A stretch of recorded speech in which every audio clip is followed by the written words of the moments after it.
Hello students. So this is the sixth video on the economics chapter national income. So इसके पहले वाले video में हमने देखा कि इनकम आउटपुट मेथड और income method of calculating a national income. इस वीडियो में हम देखेंगे expenditure method of calculating a national income.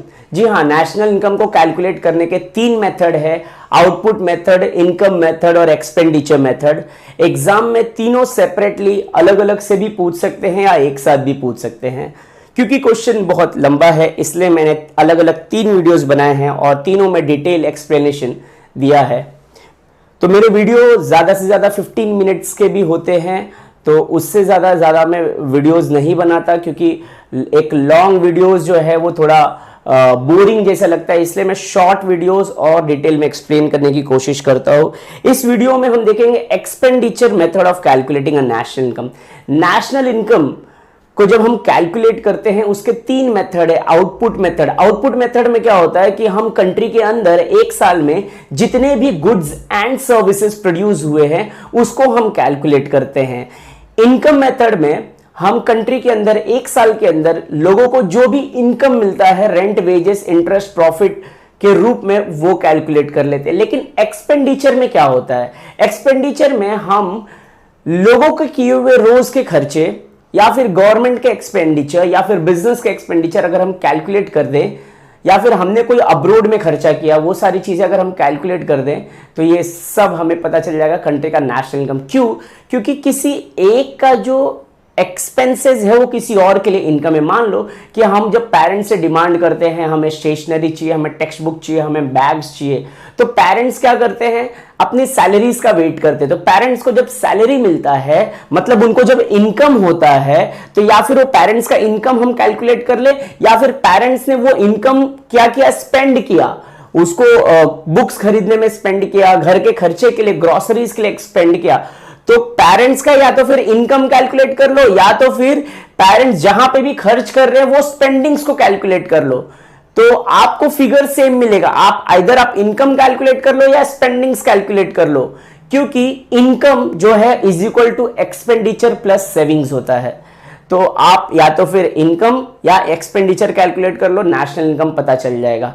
तो ये expenditure method of calculating a national income है. डिफरेंट इकोनॉमी जो है वो डिफरेंट मेथड यूज करती है. कोई इनकम मेथड यूज करता है, कोई आउटपुट मेथड, कोई एक्सपेंडिचर मेथड. इंडिया में सबसे ज्यादा इनकम मेथड यूज होता है. बाकी जो दूसरे डेवलप कंट्रीज है वो भी इनकम मेथड और एक्सपेंडिचर मेथड भी यूज करते हैं, क्योंकि उसको कैलकुलेट करने के लिए हमें हमारे पास जो है डेटा मिल जाता है आईटी डिपार्टमेंट से या फिर हम बुक ऑफ अकाउंट से भी चेक कर लेते हैं, तो हमें ओवरऑल डेटा मिल जाता है. एक्सपेंडिचर मेथड, अब जैसे कि मैंने बताया कि आपने जो भी पैसे स्पेंड किए, कंट्री के लोगों ने जो भी पैसे स्पेंड किए, देखिए हम इसको आउटले मेथड भी कहते हैं. This method of measuring a national income is also known as outlay method. तो याद रखिए ऑब्जेक्टिव्स के लिए इसको हम लोग आउटले मेथड भी कहते हैं. इनकम मेथड में हमने देखा उसको हम कहते हैं factor cost method. Expenditure method में हम इसको कहते हैं आउटले मेथड. देखो यहां पे क्या लिखा है, according to this method the total expenditure incurred by a society in a particular year is added together. तो कंट्री में जितना भी हम लोगों ने पैसे खर्च किए हैं, रोज की जिंदगी में जो पैसे हम खर्च करते हैं, उन सारे खर्चों को अगर हम ऐड कर दे, और सिर्फ हमारा ही नहीं बल्कि बिजनेस का, क्योंकि बिजनेस भी बहुत सारे पैसे खर्च करती है, रॉ मटेरियल खरीदती है, मशीन्स खरीदती है, बिल्डिंग्स खरीदती है, तो जो भी उनके खर्चे हैं. क्योंकि देखो यहां पे क्या लिखा है, income can be spent either on consumer goods और कैपिटल गुड्स. तो कोई भी इनकम जो कमाता है या तो फिर वो कंज्यूमर गुड्स खरीदता है या कैपिटल गुड्स. तो बिजनेस अगर है तो वो कैपिटल गुड्स खरीदता है ज्यादा करके, और हम जो है सबसे ज्यादा कंज्यूमर गुड्स खरीदते हैं. Thus we can get the national income by summing all the consumption expenditure and investment expenditure made by all the individuals. मैं एक आपको सिनेरियो दिखाता हूं. मान लो कि ये मिस्टर ए है. मिस्टर ए ने सैलरी मिला, पूरे ईयर का सैलरी 1,20,000 है. 1,20,000 पर एनम पूरे ईयर का सैलरी है. अभी सैलरी में से मिस्टर ए ने कुछ पैसे स्पेंड कर दिए, उसके घर के खर्चे है ना, घर का खर्चा, उसको कंजम्पशन एक्सपेंडिचर और प्लस प्लस उसके पर्सनल खर्चे, बहुत सारे खर्चे, तो ये कंजम्पशन एक्सपेंडिचर उसके मान लो कि 80,000 है। अब ये 80,000 लेस करने के बाद 40,000 उसके पास बचा, तो 40,000 उसने अपने पास नहीं रखा, बल्कि क्या किया, इसको सेव किया, सेविंग्स किया, अपने बैंक में रखा, और बैंक वाले ने इस पैसे को क्या किया, किसी और को लोन दे दिया।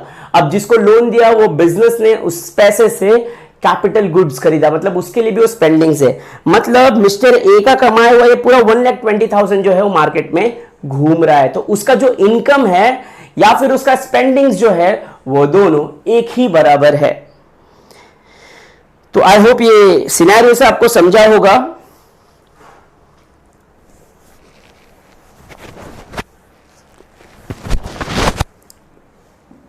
तो अगर हम ग्रॉस नेशनल प्रोडक्ट को ऐड कर दे तो national income is equal to C plus I plus G plus X minus M plus R minus P. That means C का मतलब होता है कंजम्पशन एक्सपेंडिचर, मतलब जो हम लोग नॉर्मल इंडियन सिटीजन्स जो पैसे खर्च करते हैं अपनी रोज की जिंदगी में वो, प्लस आई मतलब इन्वेस्टमेंट एक्सपेंडिचर। अगर हमने इन्वेस्टमेंट किया है, हमने सेविंग्स की है, या फिर हमने कोई शेयर्स खरीदा है, कहीं पे इन्वेस्टमेंट किया है, तो वो भी हमारे लिए खर्चा है वो, और या फिर बिजनेस ने कोई कैपिटल गुड्स खरीदा है वो भी एक खर्चा है, या फिर गवर्नमेंट भी खर्चा करती है, रोड्स बनाती है, रेलवेज बनाती है, डैम्स, प्रोजेक्ट्स, हाईवेज, सब्सिडीज देती है गवर्नमेंट, डिफेंस के लिए कितना खर्चा करती है, तो वो जो खर्चा करती है वो। और अगर हम इंपोर्ट करते हैं लेकिन उसके लिए हम एक्सपोर्ट भी तो करते हैं, तो एक्सपोर्ट में से इंपोर्ट हम माइनस कर देंगे। तो इंपोर्ट करना एक खर्चा है लेकिन एक्सपोर्ट करना एक इनकम है, इसलिए इनकम में से एक्सपेंस माइनस करने के बाद हमें एग्जैक्ट पता चलता है कि हमारा एक्सपेंसेस कितना है। और रिसिप्ट माइनस पेमेंट, मतलब हमारी कंट्री में यूनिलैटरल रिसिप्ट होता है फॉरेन करेंसी का।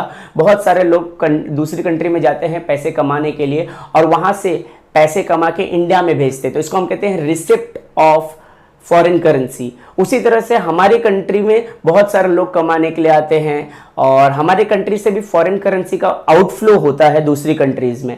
तो जो इनफ्लो और आउटफ्लो में से जब हम रिसिप्ट और माइनस पेमेंट करते हैं तो हमें जो फिगर मिलता है वो भी हमें नेशनल इनकम में कैलकुलेट करना है।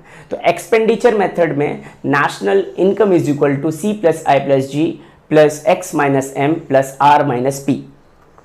तो सी का मतलब होता है, देखिए यहां पे कंजम्पशन एक्सपेंडिचर, तो जो हम ड्यूरेबल और नॉन ड्यूरेबल गुड्स पे खर्चा करते हैं पैसे, वो सारे एक्सपेंडिचर कैलकुलेट होते हैं।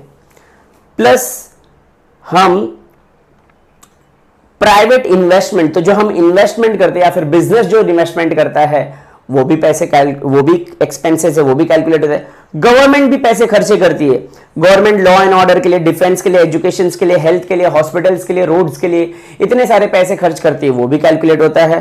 प्लस गवर्नमेंट रोड्स बनाती है, रेलवेज बनाती है, ब्रिजेस बनाती है, डैम्स, कैनल्स, ये सारी चीजें भी बनाती है, तो ये भी एक्सपेंसेस है, ये भी कैलकुलेट होते हैं। तो इन दोनों को हम जी कहते हैं, जी एक्सपेंसेस, गवर्नमेंट एक्सपेंडिचर। और कुछ पैसे जो है वो नेट फॉरेन इन्वेस्टमेंट, मतलब एक्सपोर्ट माइनस इंपोर्ट और receipt minus payment of foreign currency. तो ये सारी चीजें को ऐड करके C plus I plus G X minus M plus R minus P से कैलकुलेट होता है नेशनल इनकम। लेकिन कुछ प्रिकॉशंस है, हमें उसके ऊपर ध्यान देना है।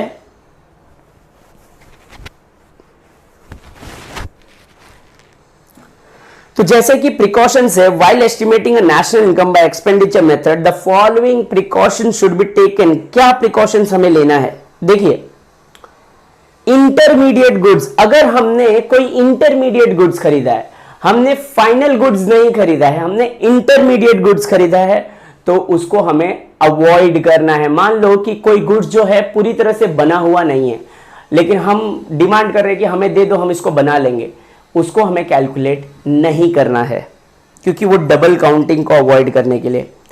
और expenditure on repurchase of second hand goods, तो हमने सेकेंड हैंड गुड्स खरीदने के लिए खर्चा किया, वो भी इग्नोर करना है। उसके बाद transfer payment like scholarship, old age pension, unemployment allowances, ये भी हमें इंक्लूड नहीं करना। हमने इनकम मेथड में भी देखा कि इससे कंट्री में कोई भी फ्लो जनरेट नहीं होता है, आउटपुट जनरेट नहीं होता है, इसीलिए ये इनकम हमें कैलकुलेट नहीं करना है। Expenditure on shares, debentures, bonds, वो भी हमें कैलकुलेट नहीं करना है। इनडायरेक्ट टैक्सेस जो हम पे करते हैं वो भी हमारा खर्चा है, उसको भी डिडक्ट करना है। और expenditure on final goods and services को ही इंक्लूड करना है। सब्सिडीज को भी इंक्लूड करना है, क्योंकि सब्सिडीज भी गवर्नमेंट का एक्सपेंसेस है। जो हमें राशन कार्ड पे मिलता है, हमें फ्री में भी मिलता है, वो उसके लिए हम तो पे नहीं करते, लेकिन गवर्नमेंट तो पे करती है। तो एक्सपेंडिचर चाहे किसी का भी हो, चाहे गवर्नमेंट को का हो, हमारा हो या बिजनेस का हो, वो सब कैलकुलेट होता है नेशनल इनकम में। Most of the country USA और यूके इस मेथड को फॉलो करती है। इनकम मेथड सबसे ज्यादा पॉपुलर है और इंडिया में सबसे ज्यादा इनकम मेथड फॉलो होता है। कभी कभी आउटपुट मेथड भी फॉलो होता है। तो इस तरीके से हमने देखा कि there are 3 methods of calculating a national income: output method, income method और एक्सपेंडिचर मेथड। अगले वीडियो में हम पढ़ेंगे difficulties in measurement of national income. National income को कैलकुलेट करना आसान नहीं है। इसको कैलकुलेट करने के लिए बहुत सारी डिफिकल्टीज फेस करनी पड़ती है, थियोरेटिकल डिफिकल्टीज और प्रैक्टिकल डिफिकल्टीज। तो ये हम अपने आगे आने वाले वीडियो में हम देखेंगे। इस वीडियो में इतना ही। Thank you so much.